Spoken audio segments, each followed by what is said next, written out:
आज जो ये हमारा सबअर्बन सब यूनिट का ऑफिस है, इसमें हमने इन्होंने जो या यूनियन ने कह लो, भाई यूनियन ने एक एजेंडा दे रखा है कि भाई जो हमारी मांग समस्या हैं और क्रॉसिंग जो हैं, जगह जगह हमारे जो एक्सीडेंट होते हैं, मृत्यु का जो कारण होते हैं, वो क्रॉसिंग होती है। भाई हमें लाइन का परमिट लेना है, जिस पे हमें काम करना है उसका हमने परमिट ले लिया, और परमिट लेने के बाद मान लीजिए किसी से क्रॉसिंग ऐसे लाइन आ रही है तो वहां से करंट आके करंट लग जाता है। करंट लगने के बाद मृत्यु हो जाती है कर्मचारी की।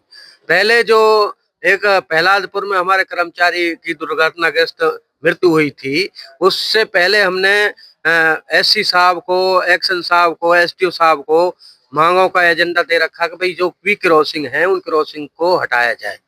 लेकिन कोई भी अधिकारी इन बातों पर कहीं भी कोई ध्यान नहीं है। अपने अपने अपने धंधों में, कामों में लगे हुए हैं।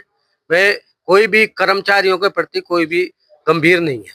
दूसरा ये कि आज जो अधिकारी कुछ मनमानी कर रहे हैं, भाई कर्मचारियों की समस्या क्या है, दिक्कत क्या है, इसे ना करके एक राजनीतिक टाइप में अधिकारी जा रहे हैं और उस टाइप से वो एक प्रोग्राम कर रहे हैं। किसी को यहाँ ट्रांसफर कर दिया, किसी को यहाँ बदल दिया, किसी को क्या, और यहाँ तक भी भाई उनके ऊपर राजनीतिक प्रेशर भी है।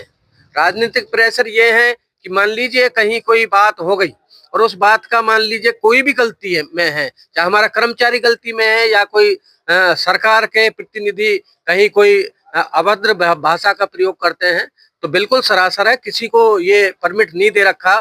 भाई वो तो बड़े हैं और जितना आदमी बड़ा होता है उतनी मर्यादा का हिसाब रखना चाहिए, मर्यादा की परिपालना करना चाहिए। लेकिन अगर मान लीजिए कहीं कोई हमारा कर्मचारी गलती कर रहा है, उस कर्मचारी पे भी निश्चित तौर से कार्रवाई हो। और अगर कोई मान लीजिए राजनीतिक आदमी कहीं कोई अभद्र भाषा का प्रयोग कर रहा है, उसका भी संज्ञान में आना चाहिए और उसके प्रति भी। भाई अगर हम डर में, भय में काम करेंगे तो किस तरह हम पब्लिक को सुविधा दे पाएंगे। जैसे किस राजनेता ने मर्यादा तोड़ी है, किसके लिए क्या कहा है? देखिए, वो तो मैं आपको नहीं बता पाऊंगा अभी, क्योंकि ये एफआईआर और कर्मचारी ने लिख के दे रखा है और हमारे कर्मचारी को सस्पेंड कर दिया। और वो जो अमर्यादित भाषा जो जिस राजनीतिक आदमी ने बोली है उसके प्रति कुछ भी नहीं है।